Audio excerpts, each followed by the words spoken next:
Hello everyone, good morning all of you. आप सभी को एक बार फिर से नमस्कार और आप सभी का सुशील सर मैथ में स्वागत है। तो आज हमारा जो ये लेक्चर है सेकंड लेक्चर है और इसका जो फर्स्ट पार्ट ये आप थ्योरम देख रहे हैं, लिखा हुआ है बोर्ड पे, ऑलरेडी मैंने इसे लिख दिया है।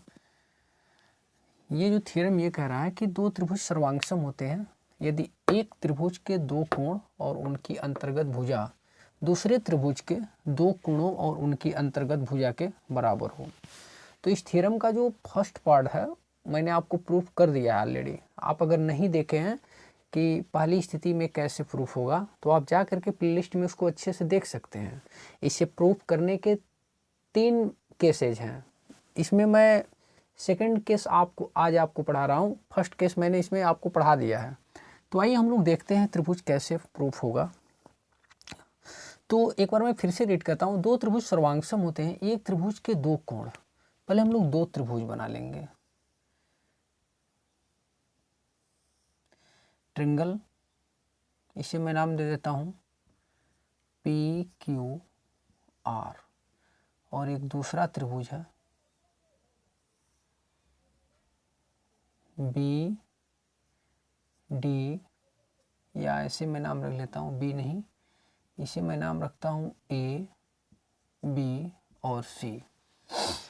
तो दो त्रिभुज मान लिया, माना दो त्रिभुज PQR व त्रिभुज ABC है। ठीक, ऐसा मैंने दो त्रिभुज मान लिया। अब इसमें क्या दिया है, हम लोग इसमें एक ऐसा मानेंगे कि ये जो PQ भुजा है वह PQ लेस देन छोटी है किससे, AB से। इसका मतलब AB बहुत बड़ा भुजा है और ये PQ क्या है, छोटी है। पहली स्थिति में मैंने इस भुजा को इसके बराबर मान के किया था, लेकिन ये जो सेकंड केस मैं आपको बता रहा हूँ ये बहुत ही इम्पोर्टेंट है। ये जो PQ है इसको मैंने छोटा दिखाया है AB से, तो हमें AB पर एक ऐसा पॉइंट मानना पड़ेगा। सपोज दैट मान लेते हैं कोई जो है यहाँ पर एक पॉइंट D है AB पर, और इसको आप जो है इस C से मिला दीजिए। ये आपको रचना में काम करना पड़ेगा। तो यह जो D बिंदु इस प्रकार से आप लेंगे कि ये जो PQ है और ये BD आपस में क्या हो जाए, बराबर हो जाए, ये और ये। अच्छे से समझिएगा। तो हम लोग यहाँ कंस्ट्रक्शन करेंगे, रचना में लिखेंगे। रचना में लिखा जाएगा कि रेखा खंड AB पर बिंदु D इस प्रकार लिया कि जो PQ है ये PQ वो BD के बराबर हो जाए। इस प्रकार से आपको रचना में लेना है कि ये जो PQ है ये किसके बराबर हो जाए, BD के बराबर हो जाए। अब हम लोग अगला काम क्या करते हैं, इस त्रिभुज में देखते हैं। त्रिभुज PQR व त्रिभुज BDC में, BDC में पहला काम मैंने दो त्रिभुज मान लिया, इस भुजा को इससे छोटा दिखा दिया, मैंने कंस्ट्रक्शन कर दिया, इस पर एक बिंदु D मान लिया और वो D को इस प्रकार मैंने माना कि ये PQ के क्या हो जाए, बराबर हो जाए। अब इस दोनों त्रिभुजों में हम देख रहे हैं, सबसे पहले क्या दिया है, PQ बराबर ये जो है BD बराबर हो गया ना, ये BD हो गया है। ये कैसे हुआ है, तो ये रचना से हुआ है। तो रचना आप जो है ब्रैकेट में लिख देंगे। दूसरा काम हम लोग क्या करेंगे, ये जो एंगल PQR है, एंगल PQR ये बराबर है एंगल DBC के। ये तो गिवन है पहले से ही, ऑलरेडी दिया है, ऐसे ही लिख देंगे। एक चीज़ और पहले से दिया है कि ये जो QR है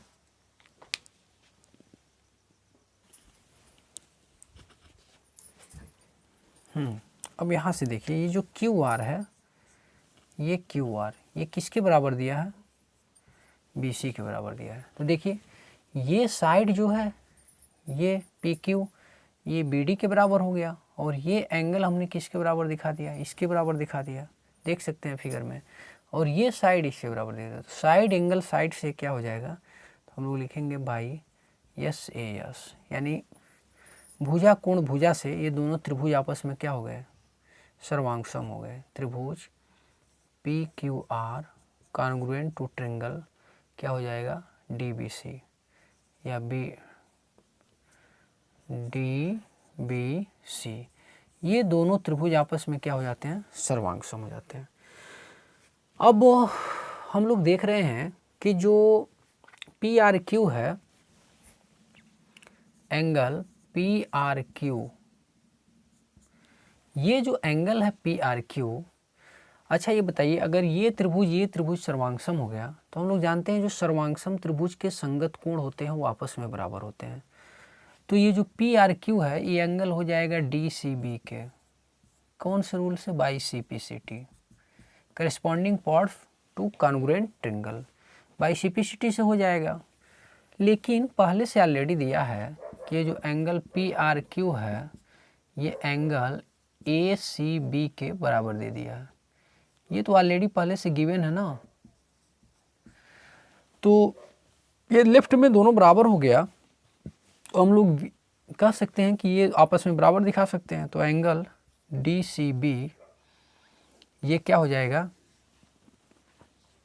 अगर ऐसा है रिलेशन, तो अगर लेफ्ट आपस में बराबर है तो ये अपने आप जो है राइट आपस में बराबर हो जाएगा।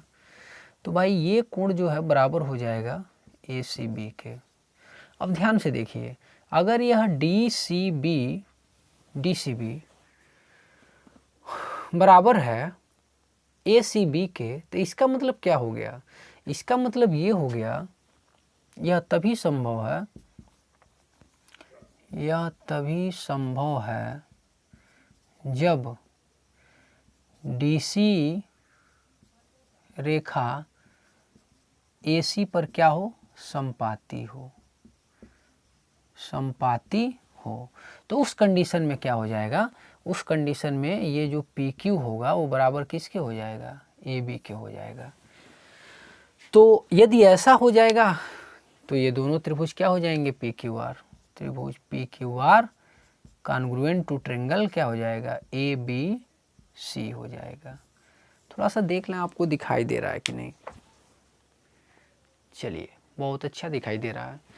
तो एक बार इसका आप पुनः सार आप लोग देख लीजिए क्या बोला है इसमें। वैसे बहुत अच्छा थ्योरम है, बोल रहा है कि दो त्रिभुज सर्वांगसम होते हैं यदि एक त्रिभुज के दो कोण और उनकी अंतर्गत भुजा दूसरे त्रिभुज के दो कोण और उनकी अंतर्गत भुजा के बराबर हो तो दोनों त्रिभुज क्या होते हैं, सर्वांगसम होते हैं। अंतर्गत का मतलब जैसे यहाँ पर सपोज दैट ये मेरे पास दो त्रिभुज हैं, ये कोण इस कोण के बराबर हो जाए, ये कोण इस कोण के बराबर हो जाए और ये भुजा इस भुजा के बराबर हो जाए, तो यही इस थ्योरम का मेन मकसद है, यही इसमें बोला है। लेकिन इसको तीन स्थितियों में प्रूव किया जा सकता है। पहली स्थिति मैंने आपको बता दिया है, बताने की ज़रूरत है नहीं, वो बराबर करके मैंने बताया था, वहाँ आप जाके देख सकते हैं। वो इस थ्योरम का पहला पार्ट है प्रूव करने का, ये मैंने दूसरा पार्ट इस तरह से प्रूव किया। तो हम लोग क्या देख रहे हैं इसमें, PQR देख रहे हैं और ये BC देख रहे हैं। दो ट्रिंगल ऑलरेडी गिवन दिया है, मैंने वहाँ से काम करना चालू कर दिया। फिर मैंने क्या किया, इस AB पर अपने आप से एक रचना किया, यहाँ पे एक बिंदु D माना और D को इस प्रकार माना कि यह PQ के या DB क्या हो जाए, बराबर हो जाए। फिर मैंने इन दोनों त्रिभुजों को ले लिया, PQR और DBC या BDC। जो रचना है मैंने ऐसा लिख दिया, भाई ये बराबर है इसके, इसको माने हमने लिख दिया। अब PQR और BDC में मैंने देखा ये PQ किसके बराबर मान लिया गया ना, रचना से BD के बराबर है, और ये एंगल ऑफ PQR और एंगल ऑफ DBC ये तो दिया ही है, पहले से ऑलरेडी दिया है, और ये QR अंतर्गत भुजा है BC ये तो ऑलरेडी दिया है। तो ये साइड और ये एंगल और ये साइड, ये साइड एंगल ये साइड, साइड एंगल साइड से दोनों त्रिभुज क्या हो गए, ये हो गए सर्वांगसम त्रिभुज। फिर हम लोग यहाँ पे क्या देखते हैं कि जब दो त्रिभुज सर्वांगसम होते हैं तो बाई CPCT रूल लग जाता वहाँ, corresponding part to congruent of a triangle. सर्वांगसम त्रिभुज के संगत कोण क्या होते हैं, आपस में बराबर होते हैं। दैट मीन्स ये हुआ PRQ इक्वल टू हो जाएगा DCB के बाई CPCT रूल। लेकिन PRQ ऑलरेडी पहले से गिवन है ACB के, ये पहले से ही मेंशन किया है, प्रश्न में गिवन है। तो हम लोग अगर ये लेफ्ट साइड बराबर है तो राइट साइड को हम लोग बराबर दिखा देंगे। ये तभी संभव है भाई, जैसे आप देख सकते हैं DCB बोल रहा है ACB के बराबर है, तो ये कब पॉसिबल है? ये तभी पॉसिबल है जब ये DC रेखा खंड यह AC के ऊपर आ जाए, अर्थात ये दोनों क्या हो जाएं, मतलब समपाती हो जाएं। तो ऐसी स्थिति में जो PQ होगा वो किसके बराबर हो जाएगा? AB के, और ये दोनों त्रिभुज हमारे क्या हो जाएंगे? सर्वांग सम हो जाएंगे। तो आई होप आपको अच्छे से समझ में आया होगा। समझ में आया है तो 2-3 बार इसे रिवाइज कीजिए और ज़्यादा से ज़्यादा वीडियो को मित्रों में शेयर कीजिए। आप सभी को वीडियो देखने के लिए धन्यवाद। आपका दिन शुभ हो। जय हिंद।